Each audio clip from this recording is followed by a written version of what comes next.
Hi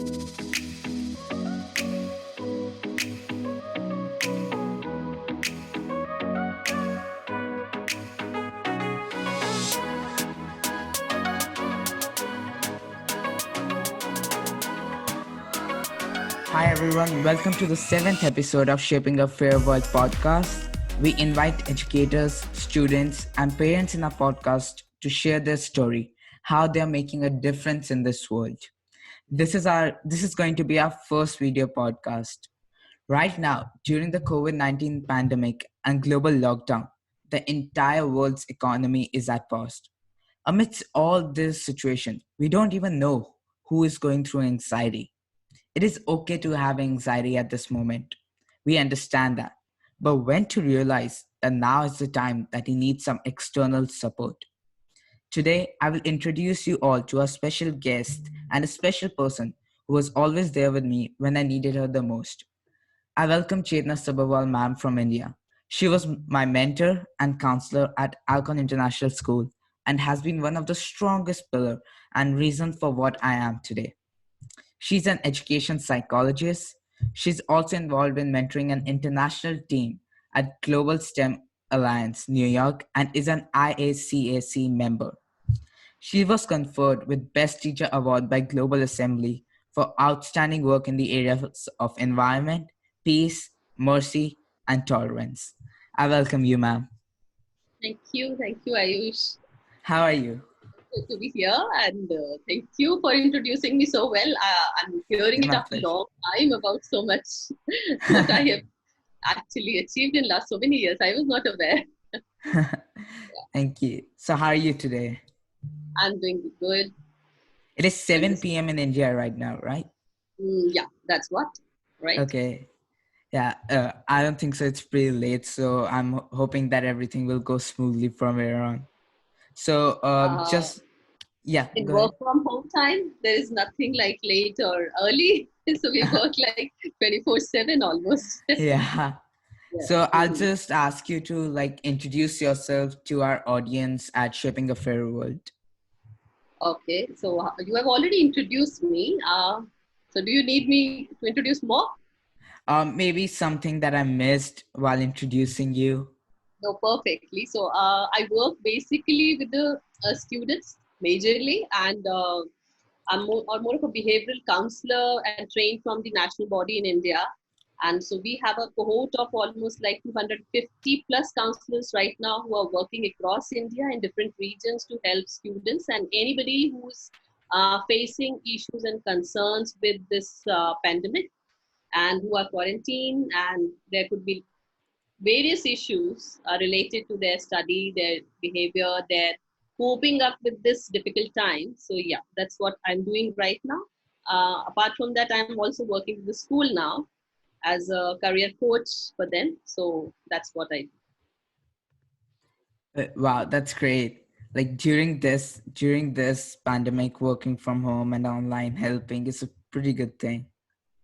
Yeah, So, whenever I think about mental health, it's like, yeah. is mental health and physical health, are they related to each other in any way?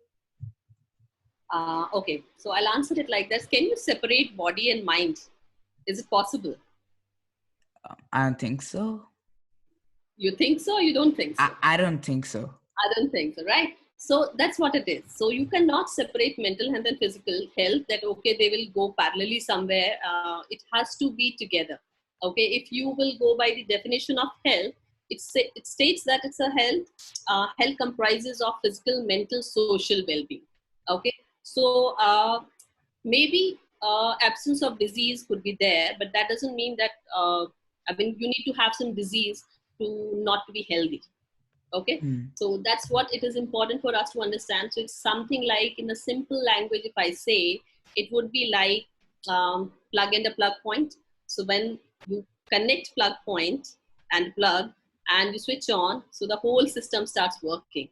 So physical health, definitely, if you are mentally not fit, so definitely it will show the some kind of symptoms on your physical health, and Yeah. especially chronic conditions when we talk about. So definitely those are there, and vice versa.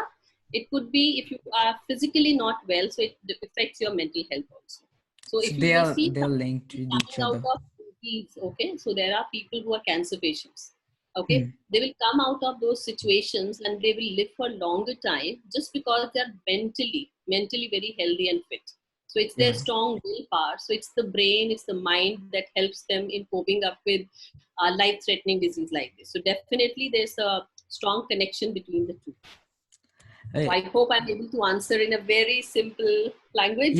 it's pretty clear, not for me, Yeah, for anyone who's yeah, looking at right. this, like physical health and mental health are always linked with each other. They're Yeah. directly proportional to each other. Yes, and If you you can want, add social health also. yeah, Right now, social health also. we're all quarantined, so I mean, you can understand now the absence of meeting with people, talking to people face to face, the human connection which is missing right now. That Hmm. also somewhere affects us, definitely. Okay. One of my friend is in the room right now, so I'm just going to add her and let Mhm. her introduce herself, and then she can ask you her own question. Definitely. Okay. Hi, Malvika. Hi, I'm Malvika from India. I'm 18 years old, from Alcon International School. Um, my question would be that as somebody who's not a professional, how can I help somebody who's going through mental health issues? Okay. Hi, Malvika. This is Chetna, ma'am. You remember? Yes, ma'am. Yes, ma'am, How are definitely. you doing? I'm good. How about you? I'm good. I'm good. Long time. Yeah. Yes, So ma'am. your question is about that if you are not a professional, so how you can help a person. Yeah. So I would suggest you to just be there with that person, understand what are the, because see, you are not a professional, but still you can find out certain gaps when in their Yes. natural behavior. So if you find something, some deviation from what they're doing, maybe they are eating less, maybe they are sleeping less, maybe there are some mood swings happening to that person, Yes. and sometimes they just completely shut them up. Okay, I mean they will Yeah. not talk to anyone or something. So these are the simple symptoms which you can identify. Now, the simple tip which I can give you is never ask why questions. Okay, Yes. anytime when we are talking to any person, if we want really to connect with them, you should always start with something else but not the whys. Okay, you should Yes. start maybe how was your day, and is there any way you want me to listen, something is Okay. happening around or something. That is what it, make the conversation as simple as possible, not Hmm. intimidating. That's the first tip which you have to understand. And of course, if you see that if you have, because all of you are minor right now, so maybe you are not trained, so you can take Yeah. help of any adult in the around you, just to see that the person can be helped. Definitely, there are certain ways when you, I mean, cheer them up, but that doesn't work for longer time. That's Right. what you have to be very careful about.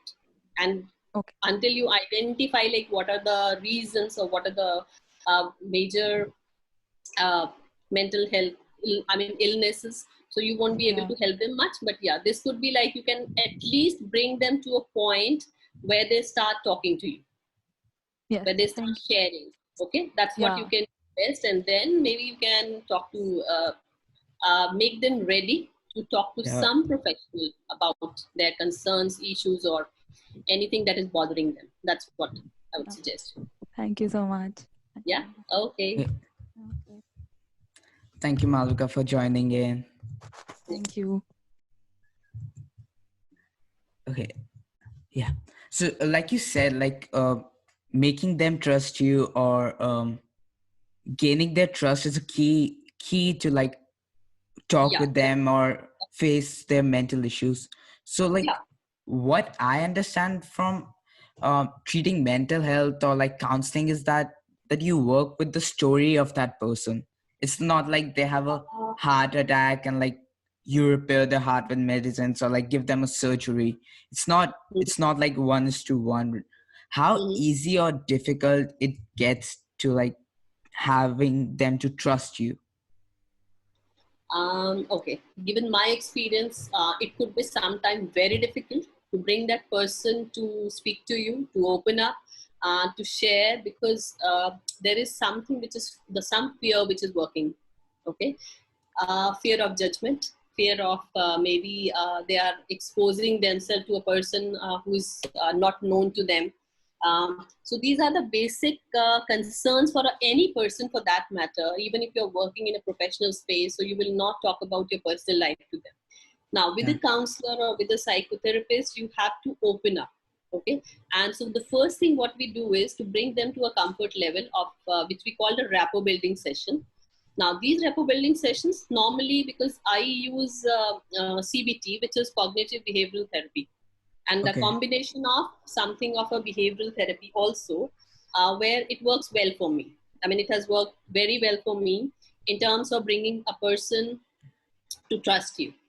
Okay, so I would not, if suppose I know that a person has an anger issue, so I will not ask them direct questions on that. Okay, when do you feel angry, or what do you what are the situations? So I will just drive them towards that situation when they feel comfortable with me. So it could take you 4-5 sessions just for rapport building. Once that happens, then it becomes easy. So what we do is, if you want me to elaborate on that, so what happens is, it's kind of a conversation which you are having. A conversation which looks like a normal one-to-one talk, like we do in maybe in our drawing rooms, but it is objective driven. So in my first session, it would be, my objective would be to build up a rapport. Okay, to bring them to a level of trust that, okay, I'm there for you. What you have to open up. And the second thing, what will happen is, slowly that person will start talking about themselves. So I talk about their routines, I talk about how their day goes, how do they feel, are there any kind of triggers which give them some kind of those symptoms. Let's say somebody is talking about their anger issue. So we give them homework also. Okay. So it's not that I, being a therapist, would be able to do everything. I would need support from that person also. So for any counseling or psychotherapy to happen, it is important for the other person to be ready. That's very, very important. So if I don't want them to work, to find out the solution, when people say that, okay, counselors can find solution for you, it's not like that. It's that you both work, you come to a decision. So I'll give you a very simple example of maybe a person who is, I'll take a very simple example of a teenager. Okay. Parents are fighting every day in their home. Now, I cannot be at their home. I don't have that access to their parents to work on them. So what will I do with that teenager? I'll help him in managing his own emotions and his anger maybe, and his reactions. So that is what. So counseling works to empower a person if the person is ready. That's what happens. Now, when you say that stories, I would say that those are not stories. Basically, it is their past experiences, or maybe personal life experiences. Yes, which they are going through. Now, what we do, so suppose you have tasted once, maybe, let's say, I should talk it in Hindi, like you have tasted Karela.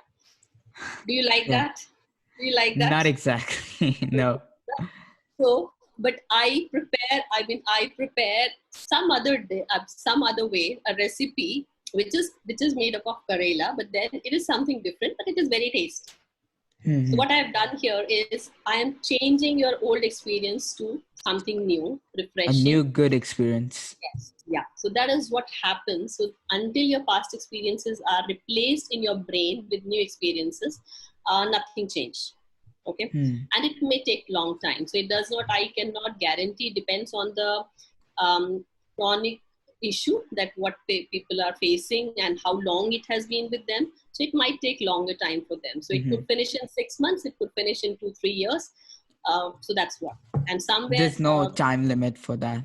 No time limit for that. So that's what I said, it works both ways. So it would be the counselor working or therapist working, plus the person who is needing counseling works together. So I give them some homework to do, maybe writing their emotions and noting down what are the triggers, then maybe working on their, even on the speaking skills also, the communication. How are you communicating? What are you questioning? Because we work on the basis of, like, we understand that, okay, if I am saying something to a person, so he will respond me in a particular way. So that's where my concern comes from, and that's where some people will start the conflict happens. So that's what. Yeah. Yeah. So Oh, I hope that's I've good. been able to answer your question. Yeah, you answered that question really Yeah. good. Like what I got that is like it's not time bound. Like it can take 2 years or 3 years, as you said, and never ask a person why. You just work around their personal life experiences. Yeah, that's true. So yeah, it So, takes time. So once they're ready with their experience, sharing their experiences, yeah. definitely there's a way open for them. Right. Once you gain their trust, then the real Yes. progress happens. Yeah.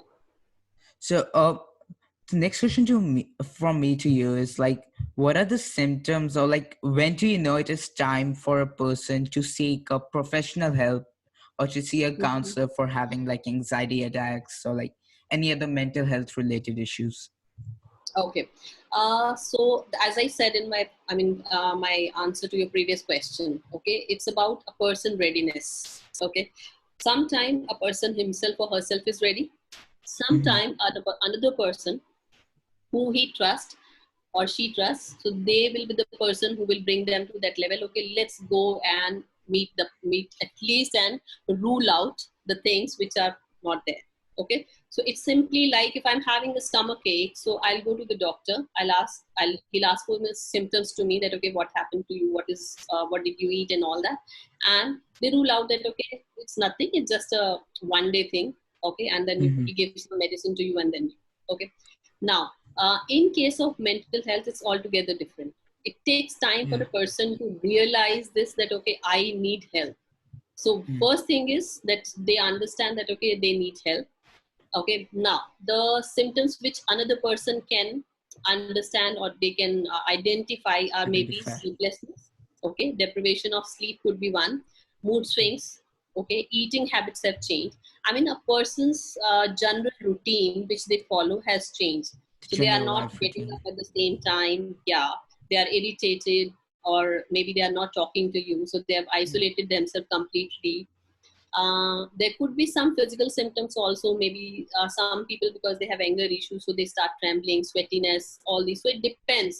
The kind of mental illness they are going through, it will depend on that. So generally, these are the things, like it's a slight deviation from anything which was normal for them, and it has changed. So this is the first sign, which could be for the physical illness also and mental illness also. So we rule both the things. So sometimes when because depression takes longer time for persons to understand that what is going That they through. are suffering through that. Sometimes they'll be very happy, and immediately in few moments they will be feeling sad about it.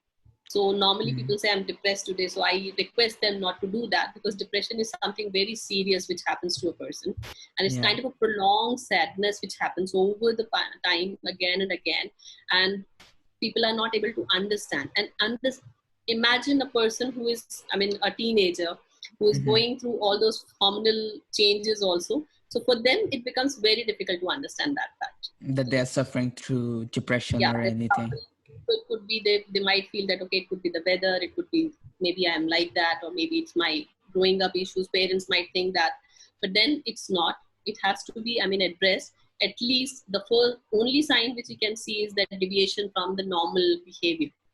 Anything which Mm-hmm. is, it could be very simple thing, or it could be very gross. So it depends on. So Mm-hmm. that's how you have to identify, right? And if a person is talking about certain things, listen to them carefully. That's what you need to do as a help, or as a support. You can do that. Just listen to them and try to find out that if they're trying to convey something to you through their conversation. Yeah. Yeah, what So I've seen from my example, like when I was used to getting like bullied in my early childhood, like around grade 9 or 8, when I used to get bullied, what I faced was like when I talked to someone about it, or like someone listened to me, it felt really good to like talk to someone about it and get rid of all the issues that are currently going in your head, or what mm-hmm. the thoughts you're having in your mind. Mm-hmm. So So were that's you a able to, yeah. Yeah, that really helped me when I used to talk to you about it, or when I used to talk to Principal Sir about it, or Yeah. my So, parents. since you have talked about yourself, so let's talk about it. So the point is that I give you the way out. Okay. Yeah. Okay, this is what we can do. It's not about, so sometime when you are going through certain emotions, certain situations, if you start helping other people also in the same situation, that gives you a great help, that empowers you, that okay, and you can be the most empathetic person around for them. Yeah. Okay, so that builds up your resilience also, your self-esteem also, and in turn you are helping others as well, because you understand them most. So that's Yeah. what I did, uh, Yeah. with in that situation, right? Yeah. So it's kind of a positive mentoring which happens, rather than taking it as a threatening situation. Okay, we need not always go through the therapies, I would say that. Yeah. Depending on the situation, sometime empowering the person, and if he is willing to take that forward, so I Steps. think that also helps. Yeah, and Yeah. especially this works for me with the teenagers, because they are little apprehensive about identifying themselves with certain mental illnesses. So Yeah. definitely they would not accept that, okay, I'm having anger issues. But then when they see others doing that, so they do understand that fact, and then maybe they correlate When it, okay, that yeah, this is, so that's what. when they So start my understanding. secret of doing, I'm Sorry. saying that's my secret of helping people. Oh, okay. Right. So, one of my friend Bhuvi Anda is also waiting, and then I'll just add her, and then she can introduce herself and ask you her question. So, yeah, definitely. Hey, hi Bhuvi. Hi. Maybe you can just introduce yourself and ask your question. Yeah, for sure. So my name is Bhuvi. I am 16 years old. I go to St. Francis Xavier. I live in Canada, and I am a mental health advocate in my school as well. And mental health is really important to me as well. And during this pandemic, I think that's one of the most important things. And I also think that physical health is also really intertwined with mental health. And my question to you was, what tips do you have, or do you have any tips that could help us maintain our mental health and keep it healthy during this pandemic? Okay, during this pandemic, okay, the first thing what you need to do is, because we are under lockdown, okay, I don't know, partial lockdown or maybe the quarantine, this thing, that's what is happening. So what we need to do is get up as you used to get up, okay, dress up, follow a set routine for yourself, right? That is very, very important. Maybe there are certain changes which are happening because you are into a home, so you can still follow a routine for your everything, your studies as well, your exercise as well. Maybe there could be certain things which you can do for yourself, and this is, I call it, the best time for self discovery. Okay, so now how the self discovery will happen? There is no one to judge you here at your home. Your parents know you very well, right? So they know all your mood tantrums, they know how your habits. So you can pick up one habit which you need to change, pick up one thing which you need to change, and work on that. You can take up some artwork. There could be certain skills which you can develop for yourself. It's basically rediscovering yourself, I call this, that helps you in doing that. And conversations, yeah, you still have the internet. So see, you can pick up, as a teenager, you can pick up your online courses for yourself, which are freely available. Maybe you want to build up something. If you are an entrepreneur, you have some business idea, start working on that, put it on project. There are people around the world who are helping everyone. So it's like the situation has given more human connect, in terms of, rather than being physically present with each other, we are virtually present with each other and helping each other. So if you will see that, the other day I was working on some educational resources for one of my schools. So I could see thousands of educational resources available for people. So maybe you can Yeah. build up your own. So whatever your goal of life is, find it out and start working on that. There is no age bar for that. Okay, exercise, eat well, cook well if you can, okay, and become self-dependent. That's what I will say. So learn every little skill which you can to survive better. And yes, you can talk to people about it. Discuss that what was good. I mean, your dinner table conversation should be, okay, that this is what we did good today. This is what I would like to work more upon. And those conversation helps build a bond with your family as well. That's what you can do. right? That's good I hope, advice. I Thank hope you, so. Matt. Yeah, most welcome. Take Right, care. thank you, Bhuvi. Hey, it's a pretty good thing that you said, like, at this pandemic situation, it's good to maintain both good physical and mental health at both at the same time.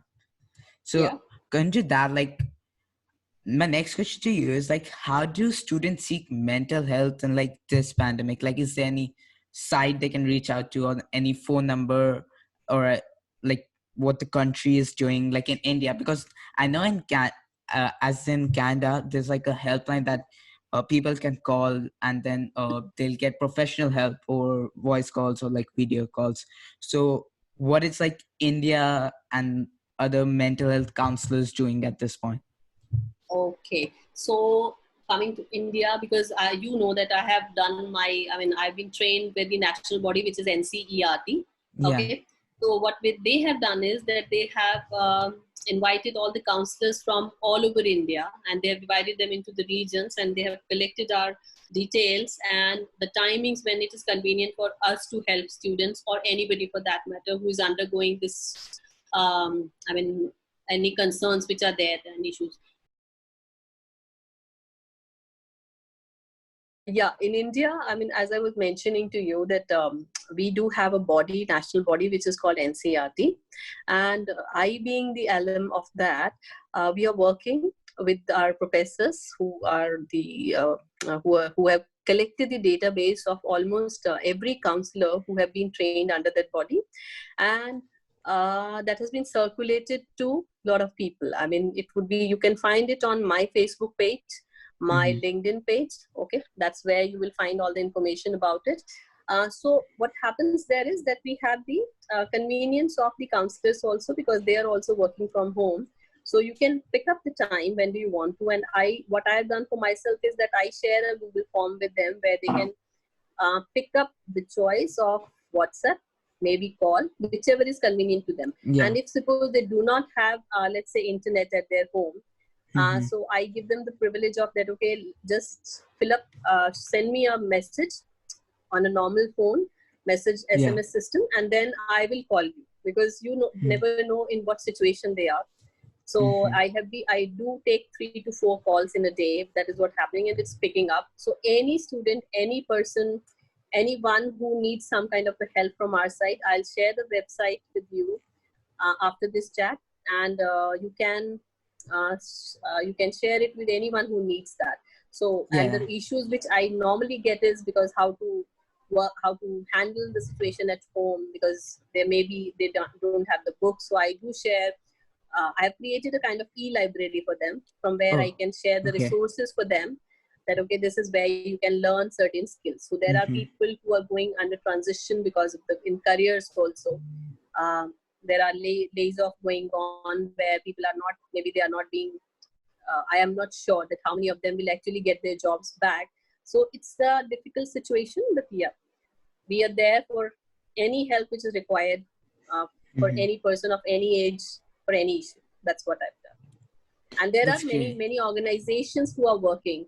So I would share those information also with you, those people who are working or those organizations who are helping, because it's a collective endeavor which needs to happen with the Yeah. people around us. Yeah, that's Yeah. So all the links that you're mentioning, I'll put them in the in the bio of this definitely we podcast, need to do that. Yes, so that right, anyone right. who's watching this podcast can reach out to you. Definitely. That's the first thing we should do. So you said you Yeah, get 2 to 3 calls every day. So I wanted to yeah. ask you, like, if you feel comfortable answering that question, or if you want to keep the information private, Mm-hmm. it's like, what Mm-hmm. common issues are you being approached for during this time, and like how are you tackling those issues? Yeah. So in general, if it is a school student, so they would be asking me about the how to study, what will be my result, how should I plan for my future courses, colleges. That's what. Yeah. There are certain issues which are related to focus, because it's very difficult. This situation where you have constant screen time to do. So there are schools which are running for 4 to 5 hours, and the screen time is one thing which is which parents are worried of, that okay, how should we handle, because it's very different situation. It's unpredictable situation for all of us. We never thought of that it will happen.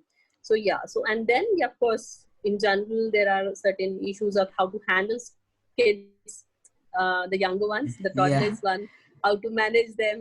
It's like, so what has happened here is that families, they were there, the house was there, but there was no home.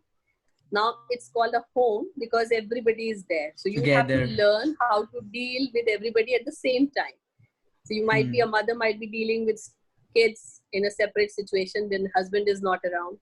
So I'm in these kind of issues. So and dad in other it doesn't situation. take much time for me. So it's just that they want to be listened to, and you just have a conversation, okay, that this is how it can be. So sometimes it happens in 2 or 3 calls and it's done, and sometimes it might take longer for us to handle those situations.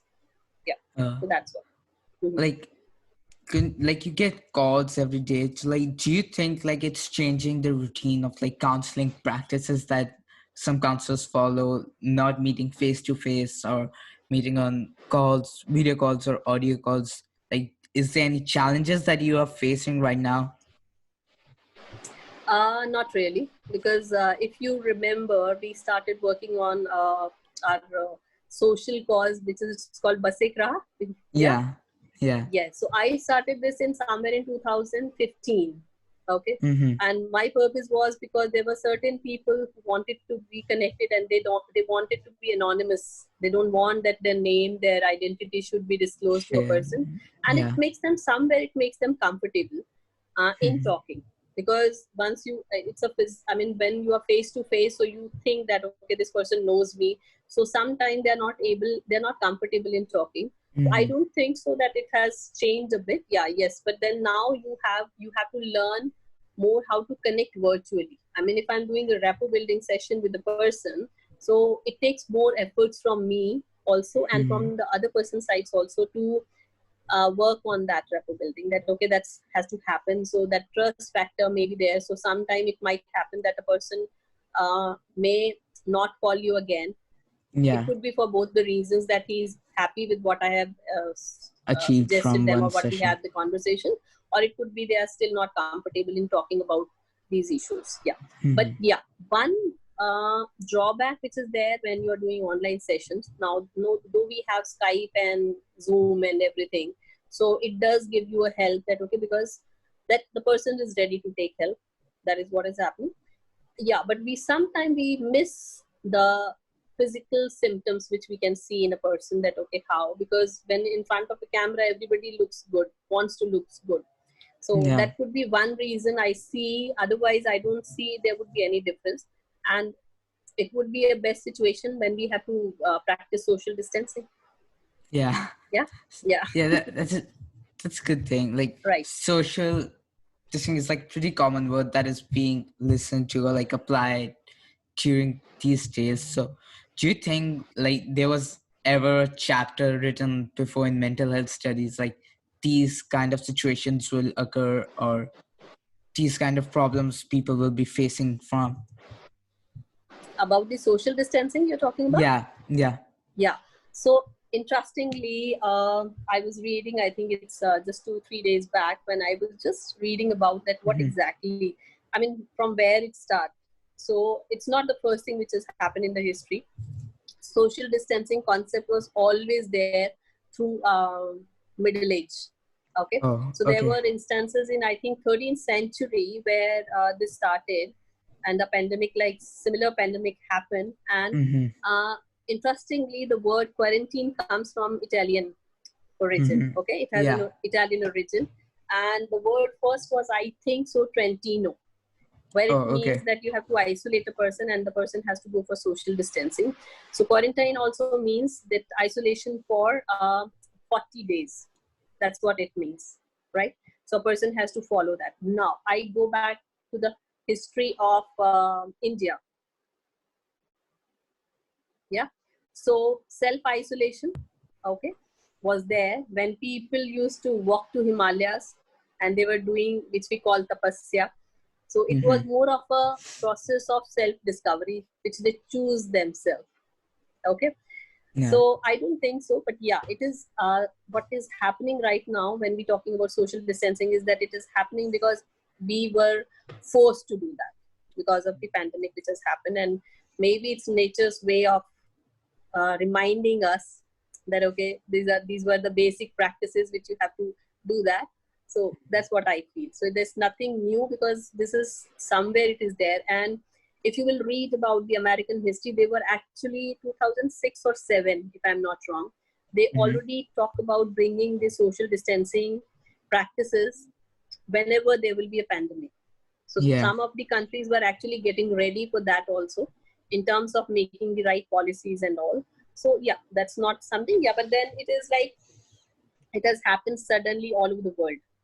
So, Yeah, not just in which one is place. something, yes, yeah, not in one country, not in one place. It is almost everybody is doing, and everybody is dealing with it in a different manner. Some of them have been able to cope up well, some are still coping up. So that's why. Yeah. So yeah, right. Carry on. So what I think is like, whenever I do something, I want to see results pretty quickly, and like I want to see the results of the changes that are happening to me. So what is the time frame in which a patient or like a person reaching out to you can see the results? Results of Result of counseling that they're doing, like if someone counseling. Okay.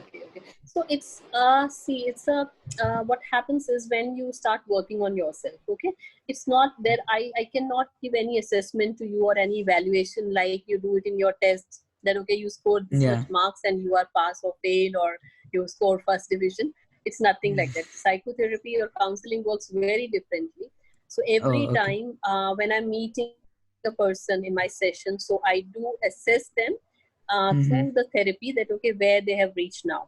So if suppose I have given you a task on let's say a person is undergoing depression, okay, and maybe some situation at office where, I mean, in professional space where he's not happy or she's not happy with boss or anything. So what happens is I would give them a task to complete, that okay, you find out, you note down in your diary or in your mobile that okay, which are the points, what are the symptoms, in the sense what are the signs, what are the triggers which creates that situation. So it could be like my boss gives me suddenly a lot of work without informing me, without any planning, organizing, and it triggers a person that okay, this is what is happening. So at home also, if you will see, so why teenagers, when they have anger issues, so there will always be certain things which are peculiar to the situation, that okay, mom is telling at particular point when I am relaxing, she will suddenly tell you, okay, get up and do this work. So that could be a trigger for the anger issue, which starts from there. So we have to break that cycle, right?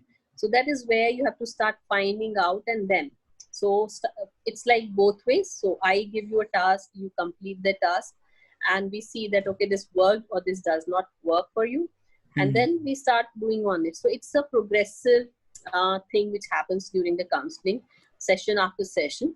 And it's, if a person is able to handle the situation, which situation or whichever issue they come for, and they're able to handle it, it's called managing more, rather than we don't treat people.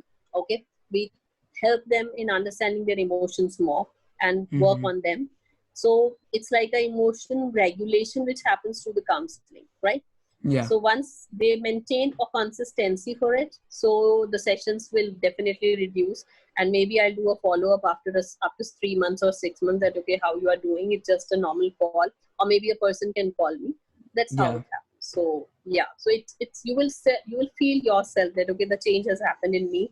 So, and once you start managing yourself well, so the happiness quotient increases, the satisfaction quotient increases. So that's what happens with the person. So what I'm getting from you is saying there's no fixed time limit, like it depends from a person. No, never. So yeah, it cannot be time framed, because as I said, it depends on the person, and it depends on the circumstances also, we have to understand. So if somebody is going under some kind of a conflicts in the marriage, or maybe at home where the parental conflict is there, so I can manage, I will empower that person. But maybe when I I cannot work at home situation, so it might Yeah. take more time. And then Yeah. if a person is sharing something with me, because rapport building happens, confidentiality is one factor which we have to maintain as counselors. So until they give me permission for certain things to intervene with their family situations, so I can't do that. So that's why we Mm. cannot have a fixed time frame for these situations. Yeah. Yeah, Yeah. that's right. That's really good. Like now Yeah. I can see, like, because earlier I used to think like there's like fixed amount of sessions that you need to do in order to No, now. definitely there would have to be. I mean, there could be. There has to be a stop to that. But then there are people like, because see, you don't know about depression, what triggers it, and it can. Yeah. So depending on the psychiatry part, also like when people are taking medicines, so both things works together. So Mm. even when you talk about the heart disease also, so now people have started taking alternative therapies for that. So Mm. psychotherapy also helps them in making them better mentally. Okay, Mentally. so their mental power becomes stronger to handle those situations. So that is what. So it goes hand in hand. That's what I Yeah. would say. It's pretty Yeah. good. That's a really good answer to the last question of this podcast. Thank you. So you can just tell our viewers where they can reach out to you, like on Twitter, or where they can find you. Mm. They can find me all over the social media, the Facebook page, the Twitter, the LinkedIn. And I have actually come out with a poster which I can share with you. It's Mm-hmm. lockdown stories where you don't need to lock down. So I'm all ears for anything which you want to share sometime. So Yeah. you can, I'll share that poster with you and you can share Yes, it I with. can. So it has I all can the share. links. So that will help people. And I'm more than happy to help in any which way all around the world. It will be Yeah. my privilege to do so with my whatever little Mm-hmm. expertise I have with me. Right? Yeah. Yeah. Yeah. Okay, thank you so much. I'll add your all of your links in the bio of this podcast. Yeah, I'll share that with you in chat Mm. and Twitter, so you can do that, Yeah. right? Okay. And thank you so much for Thank having you me, so Ayush. much for coming, God man. bless you. You are doing Thank you. wonderful work, Thank and you. it's good to see you after a long time. Yeah, it's been a long time. Yeah, it's been a long time to have this heart-to-heart conversation. So thank Yeah. you for this opportunity. Thank you. Yeah, We'll God talk bless you. again And soon. yes, definitely, we should do this often. Yeah.